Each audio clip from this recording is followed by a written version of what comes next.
अगर आपकी ताकत है तो आपको तो जीतना मुश्किल है नहीं। जीतने का टेंशन, मेजॉरिटी में आने का टेंशन हमें नहीं है, डर उनको था, इसीलिए उन्होंने ये सब किया है कि हम मेजॉरिटी नहीं में आएंगे, ये तोड़ फोड़ करके हम मेजॉरिटी में आ सकते हैं।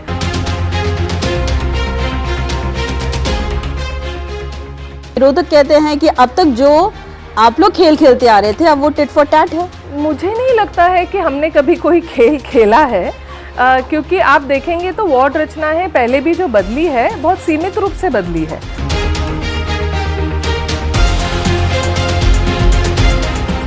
बीजेपी को बहुत लीड मिलती है, कहीं इस वजह से तो नहीं आपके नेता ने आपको कहा कि भैया एनआरआई वोट से लड़ो? तो ये तो कभी था ही नहीं कि वो इजी वार्ड है या व्हाटएवर। मेरे लिए ये ओबीसी वार्ड हो गया, मैं नहीं लड़ पा रही थी, कोई और जगह चुनना ज़रूरी था और नाइक साहब ने कहा कि जो तुमको सही लगे हम वहीं से तुमको टिकट दे देंगे। तो मैंने तभी सोचा था कि मैं वहाँ रहती हूँ इसलिए मैं वहीं से लड़ूंगी।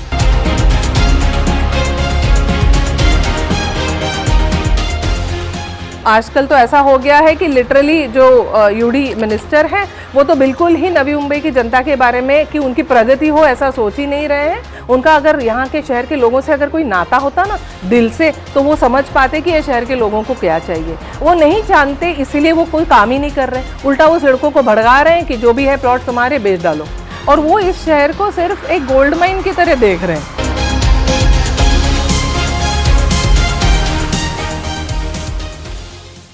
तो आप जितने दावे कर रही हैं, आपने सुविधाएं गिना दी, सब कुछ गिना दिया, आपको नहीं लगता ये ओवर कॉन्फिडेंस में आप बात कर रहे हो? नहीं ना, ओवर कॉन्फिडेंस में वही इंसान बात करता है जो जानता नहीं है कि उसने क्या काम किया है।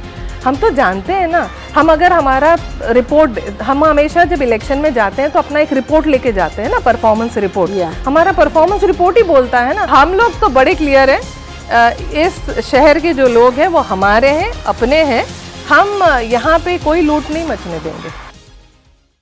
नमस्कार, नवी मुंबई नेटवर्क में आपका हार्दिक स्वागत है। मैं हूं अर्चना त्रिपाठी और आज ऑन द स्पॉट तीखे सवाल मगर सीधे जवाब में हमारे साथ मौजूद है नवी मुंबई की राजनीति की ब्यूटी विद ब्रेन यानी कि पूर्व स्थायी समिति सभापति और पूर्व नगर सेविका नेत्रा शिर्के।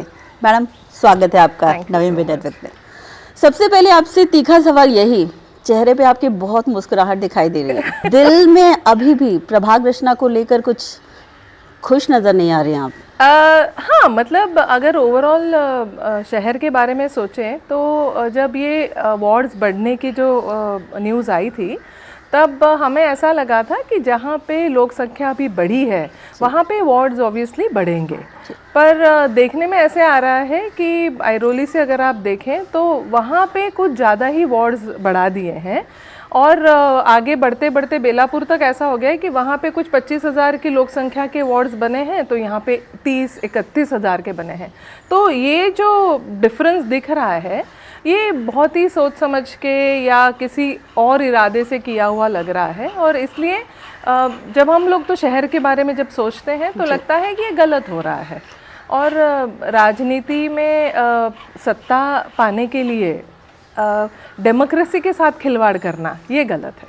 लेकिन जो हेरा फेरी हो रही है, खिलवाड़ हो रहा है, क्या इम्पैक्ट होगा? पॉपुलेशन, भले ही पॉपुलेशन का आप लोग आधार ले रहे हो, लेकिन फ़र्क क्या पड़ेगा इससे? अगर आपकी ताकत है तो आपको तो जीतना मुश्किल है नहीं? हाँ नहीं, पर अगर देखिए कैसा हो रहा है कि अगर कोई एक छोटा वार्ड है और एक बड़ा वार्ड है तो उसमें जो समस्याएं हैं, सुविधाएं देने हैं, सारा कुछ जो है वो प्रॉपरली होना भी बहुत ज़रूरी है ना। अगर बहुत ही ज़्यादा वार्ड बढ़ जाता है तो उसमें प्रॉब्लम वो भी आती है कि हम कैसे उसमें सुविधाएँ प्रॉपरली दे पाएँ। और दूसरा, जहाँ पे लोगों को एक आदत हो गई थी, देखिए ये जो इलेक्शन होता है ना कॉरपोरेशन का, वहाँ पे कैसा होता है कि कॉरपोरेटर एक घर का सदस्य होता है और उससे एक ऐसा रिश्ता होता है कि आप घर की भी समस्याएं उनके साथ डिस्कस कर सकते हो और आपकी बाहर जो घर के बाहर निकलने के बाद जो बाकी सुविधाएं आपको चाहिए वो भी आप डिस्कस कर सकते हो। इसमें ऐसा हो रहा है कि जहाँ जहाँ कॉरपोरेटर्स का अच्छा लगाव हो गया था लोगों के साथ में, लोगों को अच्छा लगता था कि ये वो अपने रिप्रेजेंटेटिव बने, और ऐसे वार्ड्स में ज़्यादातर देखने को मिल रहा है कि वहाँ तोड़फोड़ की गई है ताकि एक जो कोई कॉरपोरेटर है जो ऐसा लगता है कि अभी ये चुन के आ सकता है उसको टारगेट किया गया है, ऐसा भी लग रहा है। एंड दूसरा ऐसा भी है कि नंबर्स पे सत्ता आती है, तो कोशिश ऐसी की जा रही है कि ये जो वार्ड्स हैं जहाँ पे कुछ लोक संख्या ऐसी है कि कुछ टिल्टेड है टुवर्ड्स अलग अलग पार्टीज़ की तरफ, वहाँ पे ज़्यादा प्रेशराइज करके वार्ड्स को छोटा करना या वार्ड्स की संख्या उस ऐसे एरियाज़ में बढ़ाना, ये थोड़ा सा लग रहा है कि बहुत ही ज़्यादा शातिर दिमाग से काम करके करने की शातिर दिमाग से काम करके क्या बीजेपी के जो ताकतवर नगर सेवक हैं उनका प्रभाव कम करने की कोशिश हो रही है, ऐसा है? वो मतलब बिल्कुल प्रभाव कम करने की मतलब उनके एरियाज ही अगर तोड़ दिए जाएंगे तो मुश्किल होती है ना, कि वो नगर सेवक को दूसरे एरिया में जाके भी जब चुनाव लड़ना है, एक अपने एरिया में जाके एक रिलेशन बनाना बन चुका होता है इतने सालों में, आगे जाके दूसरे एरिया में उतना ही विश्वास क्रिएट करना ये थोड़ा सा मुश्किल भी होता है। बट हमारे लिए आसान इसीलिए होगा कि नो डाउट हमको ये सही नहीं लग रहा है कि आप अगर डिस्ट्रीब्यूशन कर रहे हो लोक संख्या के हिसाब से तो आप प्रॉपरली करिए, है ना, ये बात है। पर अगर दूसरी तरफ से आपने जैसे कहा कि भाजपा का तो सब जगह भाजपा ही है, तो फिर क्यों टेंशन? तो वो टेंशन नहीं है, क्योंकि जीतने का टेंशन, मेजॉरिटी में आने का टेंशन हमें नहीं है, डर उनको था, इसीलिए उन्होंने ये सब किया है कि हम मेजॉरिटी नहीं में आएंगे, ये तोड़ फोड़ करके हम मेजॉरिटी में आ सकते हैं, ऐसा उन्होंने सोचा। हमारे लिए तो ऐसा है, बहुत क्लियर है कि नाइक साहब का काम जो है वो बोलता है। हमको जब कॉर्पोरेटर हम लोग एज अ नाइक साहब के पार्टी से जब हम इलेक्शन लड़ते हैं तो दो चीज़ें होती है, एक नाइक साहब का जो प्रभाव है उससे जो हमें वोट्स मिलते हैं वो एक, और हमारे काम की बदौलत जो हमें मिलते हैं वो अलग वोट्स। तो नाइक साहब का काम पूरे शहर में हर कोने कोने में है, इसलिए वो उनका जो प्रभाव है वो तो चलने वाला ही है। पर उसके साथ साथ में जब कॉर्पोरेटर का भी एक काम बोलता है तो वो कॉम्बिनेशन ही अलग होता है। तो बस उसमें ही थोड़ा सा लग रहा है कि कहीं पे कहीं कुछ थोड़ी सी दिक्कत ना आ जाए। बट मेजॉरिटी आना ये हमारे लिए मुझे नहीं लगता है मुश्किल है, और भाजपा का काम अच्छा है, देश में भी अच्छा है, तो मुझे लगता है लोग देख रहे हैं और शहर में वो हमेशा यही चाहेंगे कि काम करने वाले लोग आएँ। सिर्फ नाम कमाने के लिए अगर कोई आ रहा है तो वो अपने शहर के लोग इतने पढ़े लिखे और समझदार हैं कि वो ही उनको दूर रखेंगे। पश्चिम बंगाल में आपको एक फेमस डायलॉग याद होगा, खेला हो वो, तो क्या महाविकास आघाड़ी ने यहाँ पर बीजेपी के साथ खेल खेल दिया है? घबराहट के कारण तो आप ऐसा नहीं बोल रही कि सत्ता में बीजेपी आएगी? नहीं, देखिए उन्होंने अपनी तरफ से खेल में शायद कोशिश की है, बट हर कोशिश तो कामयाब नहीं होती है ना। तो इसमें भी अभी नाइक साहब ने कहा है, वैसे हम इलेक्शन कमीशन को और कोर्ट को, हाई कोर्ट को पिटीशन तो करेंगे ही कि ये जो हुआ है ये गलत हुआ है, उसमें आप चेंजेस करिए।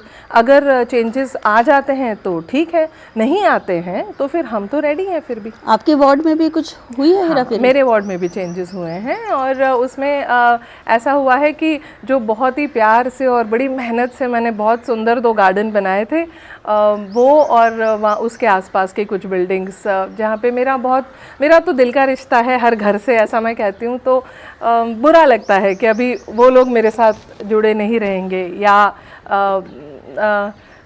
जब भी उनको ज़रूरत पड़ेगी तो शायद वो थोड़ा अभी उनको हिचकिचाहट होगी कि मैडम को वापस कॉल कर सकते हैं कि नहीं। बट ठीक है, कोई फ़र्क नहीं पड़ता है। दूसरे भी बहुत एरियाज़ हैं जहाँ पे हम लोग आगे चल के अच्छा काम कर सकते हैं। जिस प्रकार से प्रभाग रचना को लेकर कोर्ट में आप लोग जाने की तैयारियां कर रहे हैं और आप कह रहे हैं कि शिवसेना को डर सता रहा है, महाविकास आघाड़ी को डर सता रहा है सत्ता जाने का, तो ये आप लोग ओवर कॉन्फिडेंस होके बोल रहे हैं। ऐसा विरोधक कहते हैं कि अब तक जो आप लोग खेल खेलते आ रहे थे अब वो टिट फॉर टैट है। मुझे नहीं लगता है कि हमने कभी कोई खेल खेला है, क्योंकि आप देखेंगे तो वार्ड रचना है पहले भी जो बदली है बहुत सीमित रूप से बदली है। एक ही जो 2015 में वार्ड रचनाएं बदल गई थी वो बड़ी सीमित रूप से ही बदली थी, उसमें ऐसे बहुत कोई चेंजेस आए नहीं थे। इस बार क्या हुआ है, पैनल सिस्टम की वजह से प्रभाग का भी रचना ऑलरेडी बदल चुकी थी, उसमें बड़ा प्रभाग हो गया था। हर एक कॉरपोरेटर को ऑलरेडी एक एरिया में काम करने की आदत थी, उनको भी अपना प्रभाव दूसरे 2 एरियाज़ में भी दिखाना है। और दूसरा इम्पॉर्टेंट ये है कि वो जो बाउंड्रीज़ हैं वो सारी जो है वो भी थोड़ी बहुत चेंज हुई है। तो मेरे हिसाब से देखिए क्या होता है कि अगर शिवसेना या महाविकास आघाड़ी जो है, शिवसेना मतलब महाविकास आघाड़ी के जो कार्यकर्ता है उनको अगर उनके सपोर्ट के लिए, उनको सपोर्ट देने के लिए, उनको आगे बढ़ाने के लिए अगर ये किया जा रहा है तो वो गलत है। आपको लगता है उनको सपोर्ट करने के लिए हो रहा है? हाँ बिल्कुल बिल्कुल बिल्कुल, अपने कार्यकर्ताओं को और चांस मिले, इसीलिए वार्ड्स कहाँ बड़े हैं। कौन कर रहा है ये? देखिए, अभी इसमें तो ऐसा है कि सत्ता में तो महाविकास आघाड़ी है, तो हम तो यही कहेंगे कि वो कर रहे हैं।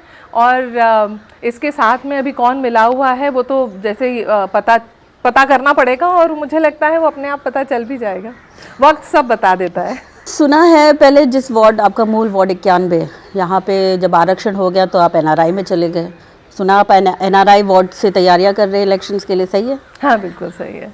तो आप कहते बीजेपी माइंडेड एरिया है, बीजेपी को बहुत लीड मिलती है, कहीं इस वजह से तो नहीं आपके नेता ने आपको कहा कि भैया एनआरआई वोट से लड़ो? नहीं, मुझे नहीं लगता है ऐसा हुआ है, क्योंकि मैं पहली बार जब इलेक्शन लड़ी थी ना 2005 में, तो मुझे ये जो एरिया दिया गया था वहाँ मैं किसी को नहीं जानती थी। मैंने 3 बार इलेक्शन लड़ा है, तीनों टाइम मैं जहाँ मैं रहती हूँ, मैं जहाँ रहती थी वहाँ से इलेक्शन नहीं लड़ी हूँ। मैं हमेशा अपने वार्ड में कभी नहीं रही हूँ, तो वो मेरे लिए कभी चैलेंज ही नहीं था कि नया एरिया है और नए एरिया में जाके इलेक्शन लड़ना है या व्हाटएवर, बिकॉज मुझे ऐसा लगता था कि लोग हमेशा ये देखते हैं कि आप कितने तत्पर हैं काम करने के लिए, आप में वो जज्बा है कि नहीं कि सेवा करने का, और उसके बाद में क्या होता है कि आपका काम ही बोलता है।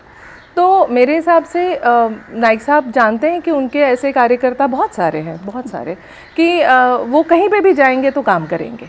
तो इस वजह से मेरे हिसाब से उन्होंने ये डिसाइड किया था कि ओके, इस बार वहाँ से ट्राई कर लो। तो मेरी भी इच्छा थी कि मैं वहाँ रहती हूँ, तो कभी ना कभी तो मैं जहाँ रहती हूँ वहाँ के लोगों को रिप्रेजेंट करने की कोशिश करूँ। ऑब्वियसली वो उनके ऊपर है कि वो मुझे चुन के देते हैं कि नहीं, पर मैं कोशिश तो कर सकती हूँ। बीजेपी के इंटरनल सोर्स तो कहते हैं कि आपको एनआरआई से खड़ा करने की पूरी प्लानिंग हो चुकी है, मगर उस वार्ड में आप ही की पार्टी के नगर सेवक हैं, आपको नहीं लगता रस्साकशी का खेल होगा? नहीं, क्या था, जब ये डिसाइड हुआ था कि मैं वहाँ से इलेक्शन लड़ूंगी, तब उस टाइम पे ऐसा था कि मेरे वार्ड में ओबीसी आरक्षण था, वहाँ पे महिला आरक्षण था।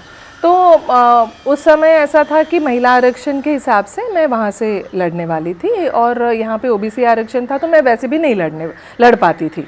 तो ये तो कभी था ही नहीं कि वो इजी वार्ड है या व्हाटएवर। मेरे लिए ये ओबीसी वार्ड हो गया, मैं नहीं लड़ पा रही थी, कोई और जगह चुनना ज़रूरी था, और नाइक साहब ने कहा कि जो तुमको सही लगे हम वहीं से तुमको टिकट दे देंगे।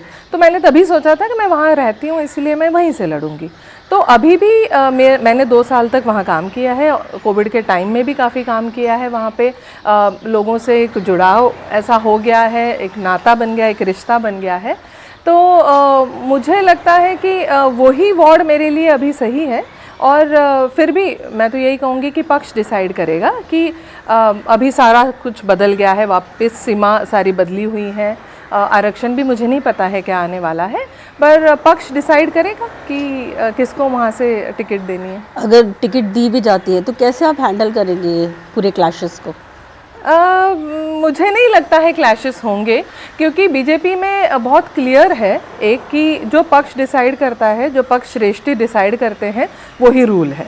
तो अनुशासन इतना अच्छा है, इतना अच्छा डिसिप्लिन है कि इंटरनल क्लैशेस बहुत ही रेयरली होते हैं, और हर एक को अपनी जिम्मेदारी का पता होता है।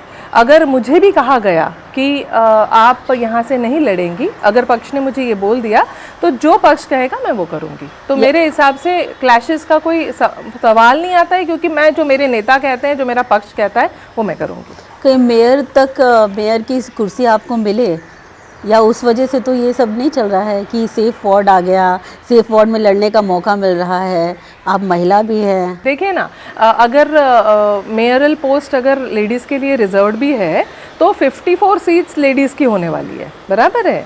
तो उसमें से या 54 से ज़्यादा भी हो सकती हैं, तो महिलाएं तो बहुत सारी चुन के आने वाली है, मैं अकेली क्यों? लेकिन तो हर चॉइस तो है बहुत लेकिन सारी। हर कोई पूर्व स्थायी समिति सभापति पहली बार कोई महिला बनी है, तो आप बनिए, हर कोई तो नहीं बना। हाँ। आपको बहुत मिला है, आपको बाल समिति उसमें भी आपको बहुत चांस दिया गया है, इतने क्रीम वाले पोस्ट हैं वो मिले हैं, तो आपको नहीं लगता कि पहले से ही बोलते हैं ना, कृपा दृष्टि कुछ ज़्यादा रही है आपके ऊपर? कृपा दृष्टि रही है नाइक साहब की, वो तो 100% है, पर वो लगता है इसीलिए होगी क्योंकि काम भी मैं करती हूँ। तो मुझे अपने काम पे भरोसा है और नाइक साहब का विश्वास हमेशा ही रहा है साथ में कि अगर मुझे कोई जिम्मेदारी दी जाती है तो मैं उसे पूरी तरह से निभाने की कोशिश करती हूँ। मैंने हर बहुत सारी जैसे आपने अभी कहा अलग अलग कमिटीज़ पे मैंने काम किया है, मुझे सीखने को भी बहुत मिला है। मैं चुन के आई और तुरंत मैं लॉ कमेटी की चेयरपर्सन बनी थी। तो उसमें तो मैंने बहुत कुछ सीखा, उस वहीं से मुझे सीखने का मेरी जो जर्नी है एक लर्निंग की वहीं से शुरू हुई थी। और स्थायी समिति सभापति बनी तब तो बहुत ही, और नाइक साहब ने वो जो सम्मान मुझे दिया कि पहली महिला मतलब स्थायी समिति सभापति मैं बनी, तो मुझे सीखने को बहुत मिला और मैं मेहनत करती हूँ। मैं ये बिलीव करती हूँ कि अगर मैं मेहनत करूँगी और मैं अपने दिल से काम करूँगी तो फिर जो भी मुझे चाहिए वो हासिल होगा।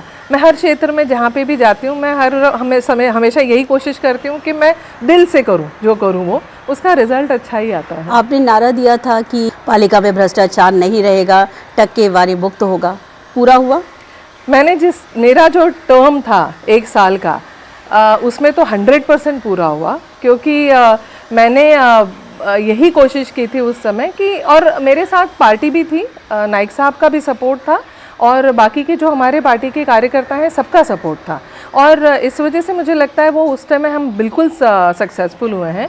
उसके बाद शुभांगी पाटिल जी भी बनी थी सभापति, उस समय भी 100% सक्सेसफुल हुआ था।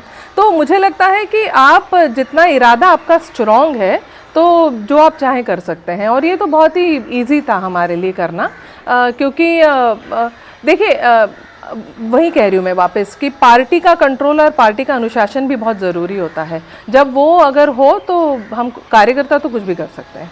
निधि जी, आपसे जानना चाहेंगे कि सिडको के भूखंड के मुद्दे को लेकर आपने हर सभा में, हर मीटिंग्स में आप आवाज़ उठाती आ रही हैं। ये मुद्दा जो है, इतना क्रिटिकल मुद्दा, अब तक सॉल्व हो नहीं पाया है, इसके पीछे कारण क्या है? नहीं, बेसिकली इसमें ऐसा है कि सिडको भी एक गवर्नमेंट बॉडी है, राइट, और महानगर पालिका भी। सिडको के जितने भी आज तक एमडी आए हैं उन्होंने हमेशा यही कोशिश की है कि ये जो सारे, क्योंकि हमेशा हमारे कॉरपोरेशन की तरफ से हम उनके पास रिक्वेस्ट भेजते थे कि ये जो सारे प्लॉट्स हैं रिजर्व करके जो आपने रखे हैं वो आप हमें ट्रांसफ़र करो। पर उनमें CIDCO is a profit making body. उनमें ऐसा है कि हर प्लॉट को, हर कोने को, हर ज़मीन के छोटे से टुकड़े को हम बेचेंगे, पैसा कमाएंगे। उनको तो इस शहर से कोई लगाव नहीं है, उनको बस अपने प्रॉफिट से लगाव है। तो हमारा हमेशा यही कहना था सिडको से कि आप सिर्फ शहर जब बनाते हैं तो बिल्डिंगें, रास्ते बना के या गटर बना के नहीं चलता है ना, उसमें रहने वाले लोगों को जो सुविधाएं लगती है उसके लिए तो प्लॉट लगते ही है ना। तो हर बार जब देखिए हमारी एक गलती इतनी है कि हमारा DCR रेडी नहीं था, इसीलिए हम लोग कभी अपने प्लॉट्स पे हमारे रिजर्वेशन नहीं कर पाए। ओके, अभी उनके जो प्लानिंग सेक्शन था वो हमेशा हर प्लॉट का रिजर्वेशन अपने मर्जी से बदल देता था और उस प्लॉट को बेच देता था। तो यही जो हमेशा का टग ऑफ वॉर चल रहा है NMMC का और सिडको में। NMMC के कमिश्नर सिडको के बोर्ड पे हैं, फिर भी वो अपना वज़न कभी वहाँ दिखा नहीं पाए। सिडको के जो लोग आए हैं या जो लोग काम करते हैं वहाँ पे पहले से उनका हमेशा यही इरादा था कि बस यहाँ जितना भी है वो बेच बाचो और आगे निकलो। तो हम अभी यही कह रहे हैं उनको कि 1000 प्लॉट में से अभी भी उन्होंने जो एक UD के थ्रू लाया रूलिंग कि हम 500 मीटर के जो ऊपर वाले प्लॉट है वो कुछ नहीं देंगे, है ना। हमारा ये कहना है कि हम तो 1000 प्लॉट्स की मांग कर रहे हैं, 1000 में से एट द मोस्ट 10-15 ही ऐसे हैं जो उन्होंने अब तक ट्रांसफ़र किए हैं। उसमें से भी अगर आपको ऐसा लगता है तो नाइक साहब ने कहा है 200-300 ऐसे प्लॉट होंगे जो आपको लग रहे हैं कि वहाँ पे सुविधाओं के लिए कोई जगह नहीं है या ज़रूरी नहीं है। उस एरिया में, उस सेक्शन में ऑलरेडी सारी सुविधाएं दे चुकी है कॉरपोरेशन और वहाँ ओपन प्लॉट की ज़रूरत नहीं है। पर बाकी बचे हुए प्लॉट्स हैं, जैसे मैं हमेशा कहती हूँ न्यू सेक्टर 50 बना। ओके, न्यू सेक्टर 50 में अगर आप देखेंगे तो एक गार्डन नहीं है, 15,000 की बस्ती है वहाँ पे, इतने लोग रहते हैं, एक गार्डन नहीं है, एक मैदान नहीं है, ना हमारे हेल्थ सेंटर का कोई पार्ट है। वो पूरा एरिया जो है वो तीनों साइड से मैंग्रोव से घिरा हुआ है, वहाँ पे कुछ भी सुविधाएं नहीं है और वहाँ रहने वाले लोग फिर जाएंगे कहाँ।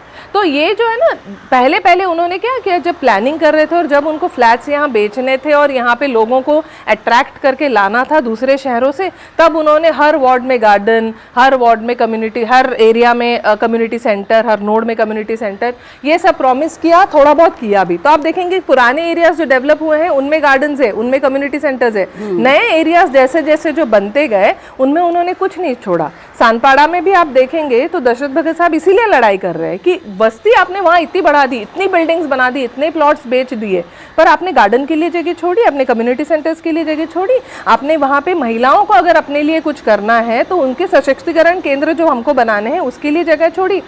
इतना छोड़िए, टॉयलेट्स, अगर पब्लिक टॉयलेट्स बनाने हैं तो उसके लिए भी जगह नहीं है। तो हम हमेशा सड़कों के ऊपर डिपेंडेंट रहे और सड़कों ने सिर्फ अपना प्रॉफिट देखा।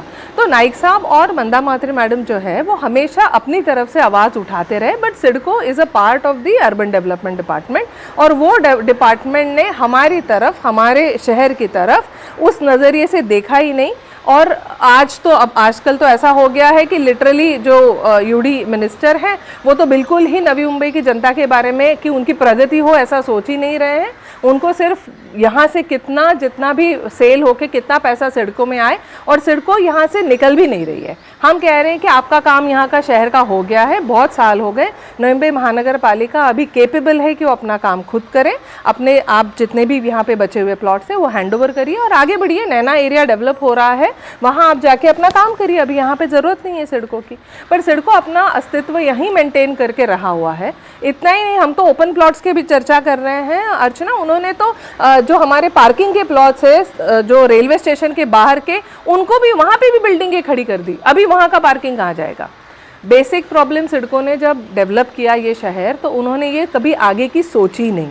20 साल आगे क्या होने वाला है, ये शहर कैसे डेवलप होगा, मुंबई को लग के ये शहर है तो यहाँ की लोक संख्या कैसे बढ़ेगी, रास्ते कितने चौड़े होने चाहिए। 9 मीटर के ऊपर रास्ते दिए नहीं है, बहुत ही रेयरली 12 मीटर या 15 मीटर का रोड है। 9 मीटर के रोड पे आजकल, पहले उन्होंने यही सोचा होगा कि यहाँ के जो लोग हैं वो साइकिल पे और स्कूटर पे घूमेंगे। उन्होंने ये कभी नहीं सोचा होगा कि यहाँ हर घर में 2 गाड़ियाँ होंगी।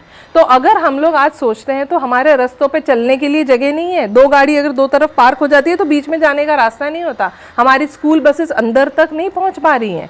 और ये जो सारे फ्लॉज हैं उनको चेंज करने के लिए महानगर पालिका को अभी पार्किंग लॉट्स बनाने पड़ेंगे। पार्किंग लॉट्स कहाँ बनेंगे? अगर सिडको प्लॉट्स देगी तो बनेंगे। हमें स्कूल्स और बढ़ाने हैं, क्योंकि आप देखोगी तो नई मुंबई में जो महानगर पालिका के स्कूल्स हैं उसका रिजल्ट इतना अच्छा है कि सब लोग चाहते हैं कि अपने बच्चे नई मुंबई महानगर पालिका के स्कूल में पढ़े, ना कि प्राइवेट स्कूल्स में पढ़े।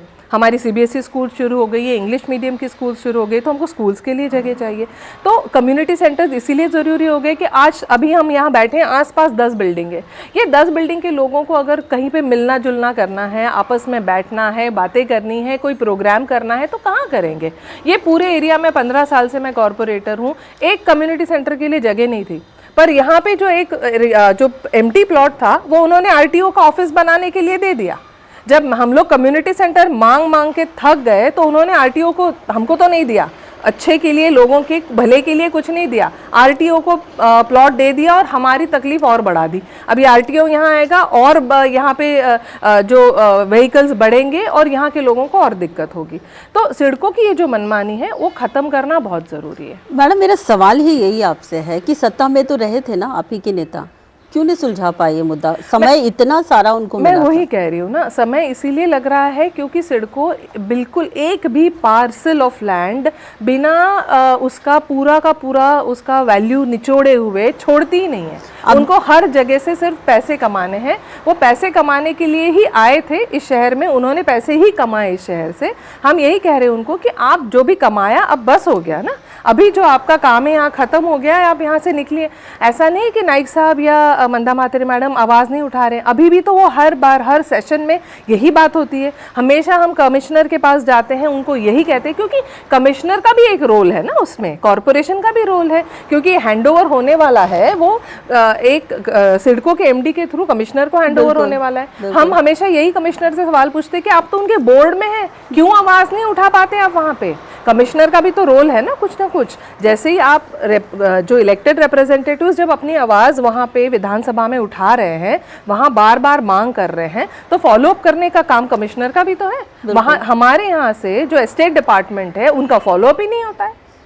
अभी आपको क्या लगता है कि अभी की जो सिचुएशन है, आपने कहा एकनाथ शिंदे जी नगर विकास मंत्री का आपने नाम लिया, आपको लगता है उनके इशारे पे सारा सिडको अभी पूरा भूखंडों को लेकर चल रहा है उसका खेल? बिल्कुल 100%। क्योंकि अगर देखिए ना, आप थाना में देखो या कहीं और शहर में देखो, तो वहाँ पे भी इतने कंजेस्टेड एरियाज हैं कि मुझे लगता है उन्होंने जब यहाँ नवी मुंबई में आते होंगे ना, उनको बहुत ईर्ष्या होती होगी हमारा शहर देख के कि यहाँ इतने गार्डन्स हैं, यहाँ कुछ तो सुविधाएं, बहुत ही ज़्यादा सुविधाएं हैं कंपेयर टू उनके शहर। तो और दूसरा ऐसा है कि वो सिर्फ एक तरफ से सोच रहे हैं कि यूडी का फ़ायदा कैसे हो, उनको बाकी कोई इस शहर से कोई लगाव है नहीं। उन्होंने इस शहर के डेवलपमेंट में कभी पार्टिसिपेट किया नहीं है, इसीलिए उनको पता ही नहीं है कि इस शहर को क्या चाहिए। उनका अगर यहाँ के शहर के लोगों से अगर कोई नाता होता ना दिल से, तो वो समझ पाते कि ये शहर के लोगों को क्या चाहिए। वो नहीं जानते, इसीलिए वो कोई काम ही नहीं कर रहे, उल्टा वो सड़कों को भड़का रहे हैं कि जो भी है प्लॉट्स हमारे बेच डालो। दिल से उनका कोई रिश्ता नहीं है नवी मुंबई से, आपका कहना है। हाँ। तो फिर इंटरेस्ट इतना क्यों दिखा रहे हैं एकनाथ शिंदे यहाँ पर? देखिए, अगर दिल का रिश्ता ना हो तो बाकी के बहुत सारे रिश्ते होते हैं, बाकी के बहुत सारे नाते होते हैं और बाकी बहुत सारी चीज़ें होती हैं। उनको लगता है कि पावर में रहना ही एक सॉल्यूशन होता है हर चीज़ का। पावर में सीट पे किसी सीट पे बैठ के पावर लेना और किसी के दिल पे राज करके पावर लेना, वो बहुत ही अलग चीज़ें होती है। तो मुझे लगता है नाइक साहब ने हम सबको यही सिखाया है कि पावर कैसा पावर जो सिर्फ प्योरली आप अगर पावर के लिए या सीट के लिए आप लड़ाई कर रहे हो तो that will corrupt you. But आप दिल से चाह के किसी को अपना बना के आप जब उनसे वोट लेते हैं और वो आपको पावर देते हैं ना, वो नाता हमेशा का रहता है। और वही नाता नाइक साहब का इस शहर के साथ में है, मंदा मात्रे जी का इस शहर के साथ में, और हम जो सारे इतने साल से हमको लोग चुन के दे रहे हैं हमारा इस शहर के साथ में। हम लोग फील करते हैं इस शहर के लिए, दिल से प्यार करते हैं, क्योंकि हमारी यही कर्म भूमि है। हम यहीं पे हमने जो भी कुछ अपनी ज़िंदगी में बनाया है वो यहीं से बनाया है और यहीं पे हमने बहुत सारी चीज़ें सीखी हैं। यहीं हमारे बड़े बच्चे भी बड़े हुए हैं, हमारे यहीं पे हम लोग पूरी ज़िंदगी यहीं निकालने वाले हैं। तो मुझे लगता है वो नाता उनका बाहर के लोगों का यहाँ से हो ही नहीं सकता, वो समझ ही नहीं रहे उस चीज़ को, बिल्कुल नहीं है। मैडम, कहीं आपका ये तो कहना नहीं है कि नवी मुंबई में गणेश नाइक जी की जितनी ताकत है, जितना पावर है, ओहदा है, उसको कमज़ोर करने के लिए थाने के जो नेता हैं वो हस्तक्षेप कर रहे हैं, या उनका इंटरेस्ट नवी मुंबई में कुछ ज़्यादा है? हाँ, बिल्कुल वैसा ही है। क्या है, बहुत सालों से वो कोशिश कर रहे हैं, ओके। बट अभी जैसे भी जो भी स्टेट में चेंजेस हुए पावर के और बीजेपी को धोखा देके जो भी काम हुआ है, उसमें उनको मौका मिल गया। इतने सालों में उनको मौका नहीं मिला था ये करने का, बट उनको इस बार मौका मिला है, तो वो सोच रहे हैं कि बस जो मौका मिला है उसको पूरी तरह से हम कितना उसको ज़्यादा यूज़ कर सकते हैं, उसको उतना यूज़ करने की वो कोशिश कर रहे हैं। और पर वो एक बात भूल रहे हैं कि नाइक साहब को अगर कॉरपोरेशन में इतनी बार उनके जो कार्यकर्ता हैं उनको चुन के लोगों ने दिया है, वो इसीलिए दिया है क्योंकि वही मैं वापस कह रही हूँ कि हमने यहाँ पे काम करके दिखाया है। लोग पढ़े लिखे हैं, यहाँ पे बहुत समझदार लोग हैं, वो जानते हैं कि उनके लिए भला अच्छा कौन करेगा, बुरा कौन करेगा। दूसरा ऐसा है कि हमने इतने सालों में बहुत सी ऐसी चीज़ें करके दिखाई है जो किसी और कॉरपोरेशन ने नहीं की है। आप अगर देखें तो यही कॉरपोरेशन है जिसका खुद का डैम है, हमको 24 घंटे पानी अवेलेबल है और आगे के 25-30 साल तक ये पानी अवेलेबल रहेगा। उसी तरह हमारे जितने भी यहाँ पे अंडरग्राउंड जो सीवर लाइन्स हैं या वाटर की लाइन्स है, वो सारी हमने जैसे ज़रूरत पड़ी वैसे चेंज की है। हमारे यहाँ डंपिंग ग्राउंड नहीं है। आप अगर कल्याण डोंबिवली जाओ या थाने जाओ तो उनके यहाँ उनके कचरे को क्या करने का वो सोचते ही रह गए। हमारे यहाँ पे लैंडफिल साइट है जो साइंटिफिकली डेवलप की है। इस शहर को हमेशा ऐसे हिसाब से डेवलप किया है कि आगे चल के 20 साल तक 25 साल तक कोई तकलीफ ना आए। हम हमारा जो सीवर का पानी है वो ऐसे ही सारे नालों में से खाड़ी में नहीं छोड़ देते, हम एसटीपी में उसको ट्रीट करते हैं। और इतना ही नहीं कि वो ट्रीटेड वाटर है उसको आरओ टेक्नोलॉजी से और क्लीन करके अब हम अभी सारे जितने भी यहाँ पे इंडस्ट्रीज़ हैं उनको यूज़ करने के लिए देने वाले हैं। मैंने खुद एनआरआई कॉम्प्लेक्स में ये पानी लिया है गार्डनिंग के लिए। तो मतलब हम लोग जो सोचते हैं हर एंगल से सोचते हैं। यहाँ पे जो लोगों को जितनी ज़रूरत है, आप कहीं भी किसी भी शहर में इतने हॉस्पिटल्स नहीं देखेंगी जो कॉरपोरेशन के चलाए हुए हैं जितने नवी मुंबई में हैं, इतनी स्कूल्स नहीं देखेंगी जितनी नवी मुंबई में है, इतनी गार्डन्स नहीं देखेंगे जितने नवी मुंबई में है। और कोई भी ऐसा गार्डन नहीं है कि बस बनाया और छोड़ दिया, बस उसका जो देख रेख है वो भी उसी ढंग से चल रही है। हमारे कॉरपोरेशन का एडमिनिस्ट्रेटिव कॉस्ट है वो सबसे मिनिमम है। हमारी सैलरीज या जो भी ये फिक्स कॉस्ट होता है वो कितना कम है, क्यों? क्योंकि हमने कॉन्ट्रैक्ट सिस्टम पे काम रखा है। कॉन्ट्रैक्ट सिस्टम से काम रखने पे ये होता है कि जो बोझा है सैलरीज का, पेंशन्स का, वो पूरा कॉरपोरेशन पे आता नहीं है। कॉरपोरेशन के पास पैसे बचते हैं डेवलपमेंट के लिए। At the same time contractors के थ्रू अच्छा काम हो सकता है। अगर उन्होंने काम नहीं किया तो उनको पेनल्टीज भी लगती हैं। तो मुझे लगता है बहुत दूर की सोच के काम जो हुआ है वो इसी शहर में हुआ है, और ये सारा इन लोगों ने कभी नहीं देखा है जो बाहर से आए हुए लोग हैं। यहाँ के लोगों ने ये सब देखा है नाइक साहब को करते हुए। प्रॉपर्टी टैक्स जो है हमने आज तक बढ़ाया नहीं है। कोई भी जो भी सुविधाएं प्रोवाइड हो रही हैं वो कोई टैक्स बढ़ा के नहीं हो रही है। जो पैसे मिल रहे हैं उतने में ही काम हो रहा है। क्यों? क्योंकि एक एक पैसे की वैल्यू यहाँ हम लोग समझते हैं, क्योंकि हमारी जनता का दिया हुआ ये पैसा है। ये टैक्स जो भरते हैं लोग या हम यहाँ पे जो भी सुविधाएं प्रोवाइड करते हैं उसी में से तो करते हैं। तो वो एक एक पैसा हम संभाल के यूज़ कर रहे हैं। हमें बिल्कुल भरोसा नहीं है कि अगर ये बाहर के लोग यहाँ आएंगे तो वो पैसे को वो उस तरह से इस्तेमाल करेंगे। हमें डर है कि उस तरीके से उनका इस्तेमाल नहीं होगा। जो हम कहते हैं ना प्लानिंग से यूज़ करना, बजट में प्लानिंग होना बहुत ज़रूरी होता है।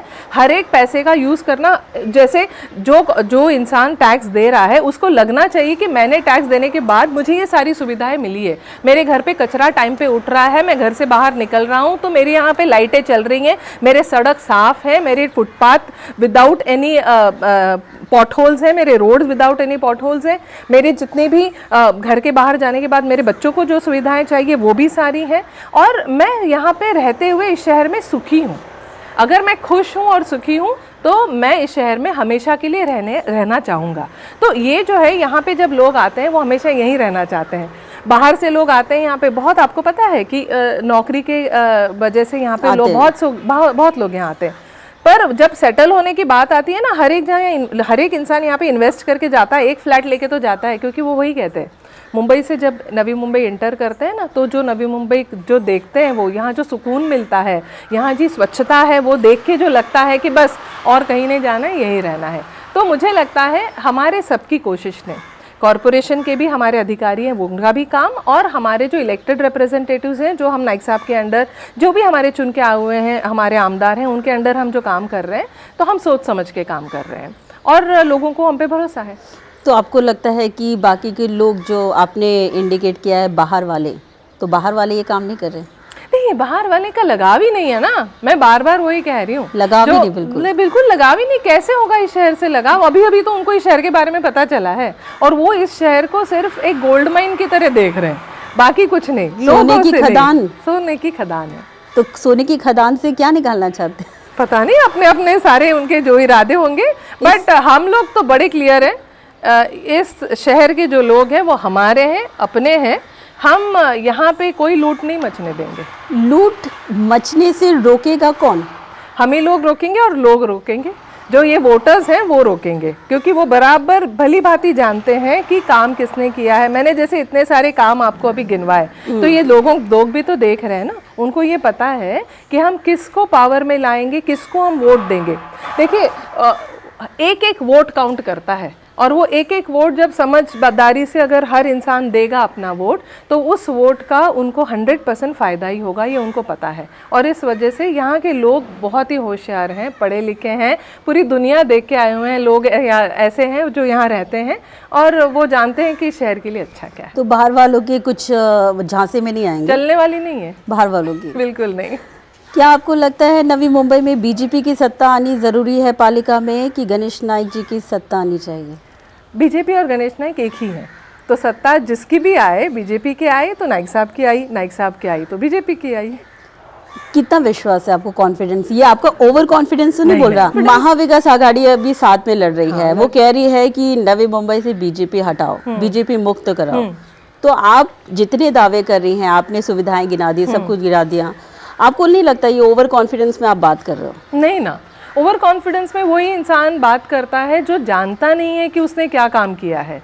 हम तो जानते हैं ना, हम अगर हमारा रिपोर्ट, हम हमेशा जब इलेक्शन में जाते हैं तो अपना एक रिपोर्ट लेके जाते हैं ना, परफॉर्मेंस रिपोर्ट। हमारा परफॉर्मेंस रिपोर्ट ही बोलता है ना, हमको 20-20, 25-25 पेजेस लगते हैं हमारा काम दिखाने के लिए, है ना।